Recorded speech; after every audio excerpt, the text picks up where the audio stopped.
할렐루야. 안녕하세요. 성도 여러분, 성도님들, 날마다 기쁘게 살아가시기를 축원드립니다.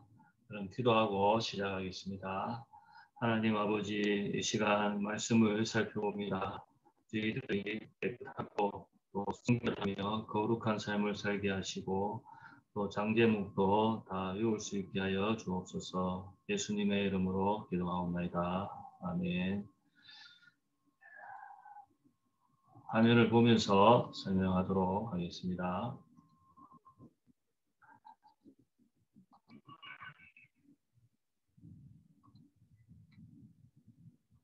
네, 지난 시간은 10장까지 있는데 오늘은 11장부터 14장까지 하도록 하겠습니다.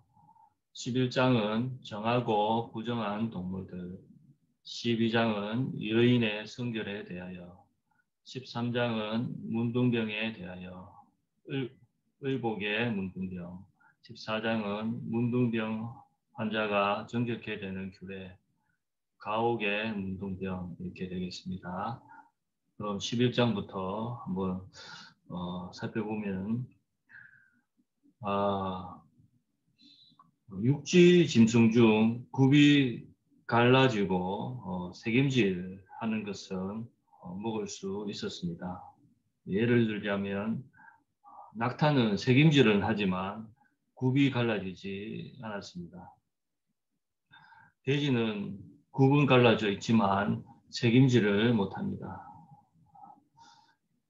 그리고 수중 생물 중 지느러미와 비늘 있는 것은 먹을 수가 있었습니다. 그리고 그 하늘의 새는 보면은 부정한 것이 한 20개 정도가 나오는데 맹금류가 많습니다. 그리고 곤충은 날개가 있고 기어다니는 것은 혐오하되 뛰는 것은 먹을 수 있다. 이렇게 말씀합니다. 부정한 것들의 죽음을 만지거나 옮기는 자는 저녁까지 부정하고 옷을 빨아야 했습니다.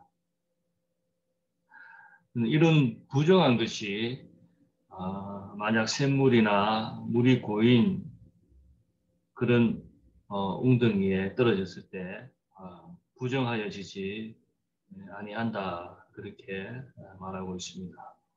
또 식물 종자에 떨어져도 부정하여지지 않는다 그렇게 말씀하고 있습니다. 땅에 기어다니는 모든 길짐승은 가증한 즉 먹지 못할지니 이렇게 하십니다. 그래서 배로 밀어 다니는 것이나 네 발로 걷는 것이나 여러 발을 가진 것 이런 것은 부정하여서 먹지 못하는 것입니다. 12장 여인의 성결에 대하여 한번 보겠습니다. 여인이 남자 그러니까 아들을 낳으면 1회 7일 동안 부정하게 됩니다. 그리고 33일을 지내야 산혈이 깨끗해진다라고 말하고 있습니다. 여자는 14일 부정하고 또 66일을 지내야 깨끗해진다라고 말씀에 나오고 있습니다. 이렇게 정결하게 되는 기한이 차면 번제와 속죄제를 드려야 했습니다. 다음으로 13장을 보겠습니다.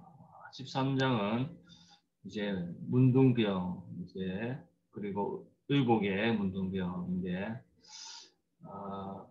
나병이 되겠지요. 지금 이제 바뀐 성경에는 나병으로 이렇게 나옵니다. 그래서 이 나병은 악성 피부병으로 그렇게 또 말하고 있습니다. 나병 같은 것이 만약에 사람에게 몸에 생기거든 제사장이 진찰하는데 환부의 털이 휘어졌고 환부가 피부보다 우묵하여졌으면은 나병이었습니다. 방금 말한 이 이제 한부의 털이 휘어졌고 한부가 피부보다 우묵하여졌을 때 이런 두 조건이 성립하지 않으면 7일 동안 가두어 줍니다. 그러니까 격리가 되겠지요. 그래서 7일 후에 처음과 그대로이면은 한 번 더 이제 격리를 합니다. 그런 후 검사에서 좀 나아졌으면은 그냥 피부병입니다. 나병이 아닌 것이죠. 그래서 정하다라고 그렇게 합니다. 그런 사람은 이제 옷만 빨면 되었습니다. 그런데 만약에 피부병이 몸으로 이렇게 퍼졌으면은 그것이 나병이 되는 것입니다. 그런데 이미 나병에 걸려서 전신에 퍼졌으면 또 정한 사람인데 만약 생살이 보이면 나병이라고 합니다. 그런데 이 사람이 생살이 다시 휘어지면 또 정하게 된다라고 그렇게 말씀하고 있습니다. 여기에서 보면 또 종기도 나오는데 종기도 위의 것과 비슷합니다. 또 불에 데였을 때도 말씀하고 있는데 이때 화상으로 진단할 수 있고 또 나병으로 진단할 수도 있게 됩니다. 그리고 옴 환자도 있습니다. 옴 환자도 2번까지 그러니까 검사를 하게 되죠. 7일 동안 격리하고 또 7일 이렇게 진단 살펴보게 되는 것입니다. 그래서 정하면 옷을 빨아야 했습니다. 나병의 진단 기준에서 보면은 공통적으로 나오는 것이 보면 이 흰점으로 이렇게 판단하는 그러한 것이 나오고 있습니다. 그래서 이 13장에서 보면은 나병 환자는 진영 바깥에서 살아야 된다라고 그렇게 나오고 있습니다. 다음으로 이제 옷에 그러한 나병, 문둥병도 나오는데 이 옷에 곰팡이 같은 것은 나병으로 판명되면은 불살라야 했습니다. 이어서 14장을 보도록 하겠습니다. 14장은 문둥병 환자가 정결케 되는 규례 그리고 가옥의 문둥병이 나오는데요. 먼저 나병 환자가 정결하게 되는 날의 규례는 제사장이 진영에서 나가 진찰을 하게 됩니다. 나았으면은 규례대로 진행하는데 좀 복잡하다 하겠습니다. 그러니까 여러 이제 절차가 좀 많은 것 같습니다. 정하게 되는 규례는 총 8일이 걸립니다. 크게 한 3단계로 이렇게 나눌 수 있는데 첫째 보면은 살아있는 정결한 새 2마리와 백향목과 홍색 실과 우슬초가 필요합니다. 이 정결한 새 2마리는 먼저 한 마리는 흐르는 물 위에 질그릇 안에서 이제 잡습니다. 잡고 이 잡은 새의 피를 찍어서 나병에서 정결함을 받을 자에게 7번 뿌려 정하다 이렇게 하고 또 이제 살아있는 새가 있죠. 살아있는 새는 바로 들에 이렇게 놓게 되면은 이제 정하게 되고 그 다음으로 이제 2번째 단계는 옷을 빨고 모든 털을 밀고 물로 몸을 씻어야 했습니다. 그리고 3번째는 흠없는 어린 순양 2마리 그리고 1년 된 흠없는 어린 암양 1마리 고운 가루 10분의 3 에바 또 기름 섞은 소재물 기름 한 녹이 되겠습니다.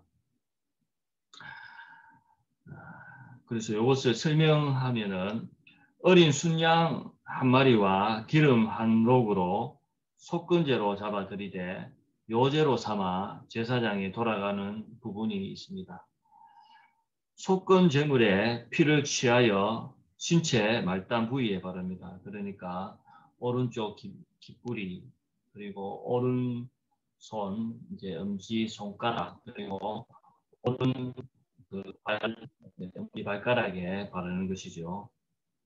바르고 기름 한 록으로 제사장이 손가락을 찍어 여호와 앞에 7번 뿌립니다. 또 남은 기름을 가지고 신체 말단 부위에 덮어줍니다. 먼저 피를 신체 말단 부위에 바른다고 했죠. 그 다음에 기름으로 또 신체 말단 부위에 바르게 됩니다. 그리고 또 남은 기름은 제사장이 그 정결하게 되는 그 사람에게 머리에 발라주고 여호와 앞에서 속죄하고 속죄제를 드립니다. 그런 후에 번제물을 잡으며 번제와 소제를 아울러 드리면서 속죄를 하는 것입니다. 만일 그가 가난하여 그의 힘이 미치지 못하면은 어린 순양 한 마리, 그리고 고운 가루 10분의 1 에바에 기름 섞은 것, 그리고 기름 한 로, 또 산비둘기 둘이나 집비둘기 새끼 둘로 그렇게 절차가 진행되었습니다. 방금 말한 것이 준비물이고 이 절차는 앞서 말한 대로 똑같습니다. 가옥의 문둥병은 집에 나병 그 색점이 발생하면 제사장이 들어가 보기 전에 그 집안에 있는 것을 다 비우게 합니다. 그 집 벽에 푸르거나 붉은 무늬의 색점이 있어 벽보다 우묵하면 그러니까 이때 집은 이제 돌을 사용하고 거기에다가 이제 흙을 바르고 그런 이제 집이었습니다. 그래서 이렇게 우묵할 수가 있는데 이렇게 되면은 7일 동안 폐쇄를 합니다. 그리고 이제 가서 또 봐서 퍼지지 않았으면 색점이 있는 돌만 빼내고 또 그 돌은 버리고 흙을 긁어버리고 다른 돌과 흙을 바르면 되었습니다. 그런데 재발하면은 이때는 집을 헐어버리게 됩니다. 이 집도 정결케 되는 규례가 있었는데 앞서 말한 그 새 2마리를 사용합니다. 새 2마리와 백향목과 홍색 실과 우슬초로 그런 절차를 밟게 되는 것입니다. 앞서 말한 그 11장에 말하는 이 정하고 부정한 동물들, 이 음식법 같은 경우 오늘날도 유대인들은 그렇게 준수하고 있다고 합니다. 그래서 이것을 좀 더 부연 설명하자면은 이 정하고 부정한 동물들을 이제 어떻게 학자들이 설명하는가 해석하는가 하면은 여러 이런 설명 방법이 있습니다. 한 대략 뭐 7-8개, 총 7-8개라고 할까요? 처음부터 한번 보자면 보건 위생학적 설명이 있는데 이것은 부정한 짐승은 비위생적이며 건강에 해롭다는 그러한 주장입니다. 두 번째, 이 상징적 해석, 풍류적 해석이 있는데 말하자면 정결한 짐승은 의인이고 부정한 짐승들은 죄인들이다 이렇게 말하는 겁니다. 세 번째는 이방 죄의 기원설. 이것은 이방의 제사에서 제물로 사용된 동물들을 금지했다는 그러한 설입니다. 네 번째는 물질주의적 해석인데 결국 인간의 경험 혹은 환경적 요인에 의해 먹을 수 있는 것과 없는 것이 결정되었다는 것입니다. 그리고 다섯 번째는 윤리적 설명이 있습니다. 이것은 생명 존중의 의도가 있다라고 그렇게 보는 것이죠. 그리고 여섯 번째는 임의적 결정. 그러니까 임의적으로 그냥 단순하게 결정했다. 이렇게 보는 것입니다. 그런데 이 더글라스라는 여성 신학자가 있는데 이 신학자, 이 더글라스의 구조주의적 설명이 이 참 좀 중요한데요. 더글라스에게 부정한 동물이란 정상적인 신체 형태와 이동 방식을 벗어난 변칙적인 것들이요. 정결한 동물들은 이제 그러한 요건들을 갖추었다는 것입니다. 이러한 응식법의 표준과 성부정 동물은 거룩하신 하나님께서 온전하고 완전하신 분임을 증언합니다. 그것들은 이스라엘 사람들에게 하나님의 완전성, 정결성, 통일성을 인식시킨다. 거룩이란 곧 통일, 합일, 완전이므로 흠이 없는 완전한 동물들만이 거룩하신 하나님의 희생제물로 적합했다라고 그렇게 이제 이론이 설명이 되었습니다. 이것이 이제 발표되자 많은 이 이론에 많은 반론이 또 생기게 됩니다. 많은 반론이 생기게 되고 이제 이어서 이제 그런 후에 보면은 일단의 학자들은 정결과 부정결을 가르는 두 축이 다름 아닌 생명과 죽음이라고 주장합니다.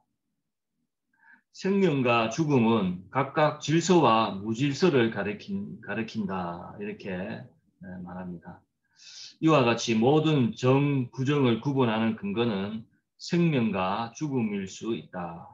생명과 죽음으로 이 레위기 11장부터 15장을 완벽하지는 않지만 거의 일관성 있게 설명할 수 있다라고 말합니다.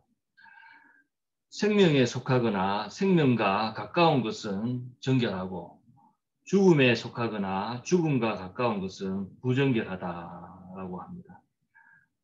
더불어 더글라스의 견해인 질서와 무질서를 생명과 죽음에 적용하는 것이 가능하다라고 합니다.